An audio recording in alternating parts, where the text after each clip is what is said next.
Hello friends, welcome to 5 star சலப்பறைகள். இன்னைக்கு நம்ம என்ன டிஃப்ரெண்ட் ஒரு சட்னி பண்ண போகிறோம். என்ன அப்படின்னா கொய்யாக்காய் சட்னி. இங்கே பாருங்களேன், கொய்யாக்காய். இது வந்து சிவப்பு கொய்யா இருக்கலாம், இல்லை ஒயிட் கலர், அந்த கலர் இருக்கலாம். ரொம்பவும் அதாவது பழுத்திருக்கக்கூடாது, ரொம்ப காயாகவும் இருக்கக்கூடாது, மீடியமாக. இப்போ வந்து எங்களுக்கு வந்து 2 பேருக்கு வந்து 3 கொய்யாக்காய் எடுத்துருக்கிறேன். இட்லி, தோசை, டிஃபனுக்குங்க, சப்பாத்தி எது வேணால் பண்ணலாம். சூப்பர் டேஸ்ட்டாக இருக்கும். நிறைய ஹோட்டல்ஸ், பெரிய பெரிய ஹோட்டலில் இந்த கொய்யாக்காய் சட்னி வைக்கிறாங்க. இப்போ வந்து நீங்கள் என்ன பண்ணணும்னா, அந்த கொய்யாக்காவை சுத்தமாக கழுவிட்டு பொடி பொடியாக கட் பண்ணி வச்சுக்கலாம். இப்போ பொடி பொடியாக நறுக்கி வச்சுக்கிட்டேன். ஏன்னா நம்ம வந்து வணக்கி நம்ம மிக்சியில் போடணும் இல்லைங்களா. இது சிவப்பு கொய்யாங்க, இன்னும் லைட்டாக பர் சிவப்பு கலர் இருக்குது. நீங்கள் ஒயிட்டு இல்லை சிவப்பு எது வேணால் யூஸ் பண்ணிக்கலாம். இப்போ பாருங்கள், அடுப்பில் ஆயில் ஊற்றிட்டேன். ஃபஸ்ட்டு உளுத்தம்பருப்பு அதை போட்டுக்குங்க.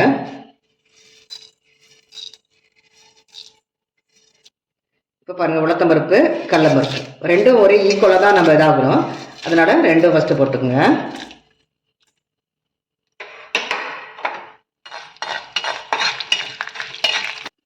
பாருங்கள், 1 ஸ்பூனு கடலப்பருப்பு, 1 ஸ்பூனு உளுத்தம்பருப்பு ரெண்டும் இது பண்ணியாட்டேன்.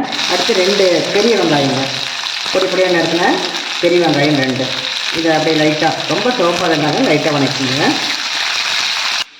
இப்போ பாருங்கள், வரமிளகா ஒரு 7-8 வரமிளகா போட்டிருக்கேன். ஏன்னா கொஞ்சம் காரம் போட்டாலும் டேஸ்ட் நல்லாயிருக்கும். அதனால் 7-8 வரமிளகா போட்டிருக்கேன். இது நல்லா வணக்கிக்குங்க.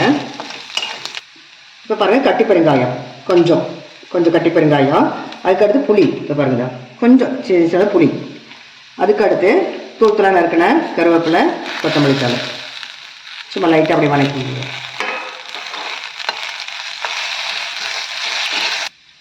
இப்போ பாருங்கள், பொடி பொடியாக நறுக்கி வச்சுருக்கோம் இல்லைங்களா கொய்யாக்காய், அது ரொம்ப வணக்க வேண்டாங்க, லைட்டாக அந்த பச்சை வாசனை கொஞ்சம் போகும், அவ்வளோதான்.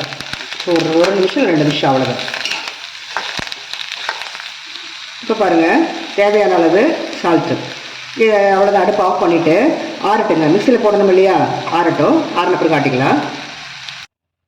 இப்போ பாருங்கள், ஆறிடுச்சு. இப்போ மிக்சியில் போட்டு நம்ம ஆட்டிக்கலாம். இப்போ பாருங்கள், நைஸாக ஆட்டியாச்சு. தண்ணி கொஞ்சம் தேவையானப்போ தண்ணி கொஞ்சம் ஊற்றிக்குங்க. நம்ம என்ன கொய்யாக்காய் நம்ம கெட்டே இருக்கிறனால கொஞ்சம் தண்ணி நைஸாக ஆட்டிக்குங்க. எப்போ ஆஸ் யூஷுவல் நம்ம சட்னி ஆட்டும் இல்லைங்களா, அதுதான் அவ்வளோ ஒரு டேஸ்ட்டாக இருக்கும் வச்சுக்கோங்களேன். இப்போ பாருங்கள், வேறு பாத்திரத்தில் மாற்றிட்டேன். கொஞ்சம் எண்ணெய் ஊற்றி கடுகு உளுத்தம் பருப்பு போட்டு கருவேப்பிலை போட்டு தாளித்து இதை ஊற்றிக்கிறேன். பாருங்களேன், சூப்பராக தான் இட்லி அந்த சட்னி அவ்வளோ ஒரு டேஸ்ட்டுங்க. அங்கே பாருங்கள், சாஃப்டான இட்லி. இந்த இட்லிக்கு சுட சுட எடுத்து நம்ம இந்த சட்னி தொட்டு சாப்பிட்டா அப்படி வச்சுக்கலாம். இது என்ன டேஸ்ட் வருதுன்னு நம்ம வந்து சின்ன பிள்ளைங்களா இருக்கிறப்ப அந்த புளி, வரமிளகா, உப்பு போட்டு சாப்பிடுவோம் இல்லைங்களா, அந்த டேஸ்ட் மாதிரி சூப்பராக இருக்குங்க. ஏன்னா வந்து நம்ம கொய்யாப்பழம் இனிப்பு, புளிப்பு சேர்க்குறோம், அடுத்து உப்பு சால்ட் சேர்க்குறோம், வரமிளகா சேர்க்குறோம். இதெல்லாம் சாப்பிட்டா ஒரு டிஃப்ரெண்ட் டேஸ்ட்டுங்க. அவ்வளோ ஒரு டேஸ்ட்டாக இருக்கு வச்சுங்களேன். அப்பா, சூப்பர் டேஸ்ட்டுங்க, டிஃப்ரெண்ட் டேஸ்ட்டு. நீங்களும் செஞ்சு பாருங்கள். கமெண்ட் பாக்ஸில் கமெண்ட் பண்ணுங்கள். இந்த வீடியோ பிடிச்சிருந்தா லைக் பண்ணுங்கள், ஷேர் பண்ணுங்கள், சப்ஸ்கிரைப் பண்ணுங்கள். ஓகே, 5 ஸ்டார் சலப்பறைகள் சார்பாக ஓகே, பாய்.